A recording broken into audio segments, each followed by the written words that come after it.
जिद' नभेम्बर गोथार सान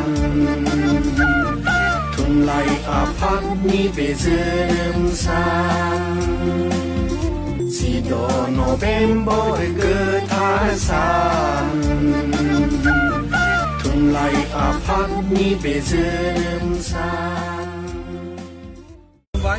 जोङो तेलेंगाना बर' वेलफेयार एस'सिएशननि जानानै तेलेंगाना रायजोआव थानाय दाब दाब जायगायाव थानाय बर' सुबुंफोरखौ लानानै दिनै हायद्राबाद नोगोरमानि ककापेट होननाय ओनसोलाव बर' थुनलाइ जोनोम सान स्निजिब्रैथिखौ फालिनाय जादों। बयखौबो गोजोननाय थाबाय फैनायनि थाखाय जोंनि फारसेनिफ्राय आफादनि जानानै जोङो बयखौबो साबायखर बावहरबाय गोजोनथों। जोङो तेलेंगाना बर' वेलफेयार एस'सिएशननि जानानै तेलेंगाना रायजोआव थानाय दाब दाब जायगायाव थानाय बर' सुबुंफोरखौ लानानै दिनै हायद्राबाद नोगोरमानि ककापेट होननाय ओनसोलाव बर' थुनलाइ जोनोम सान स्निजिब्रैथिखौ फालिनाय जादों। बयखौबो गोजोननाय थाबाय फैनायनि थाखाय जोंनि फारसेनिफ्राय आफादनि जानानै जोङो बयखौबो साबायखर बावहरबाय गोजोनथों।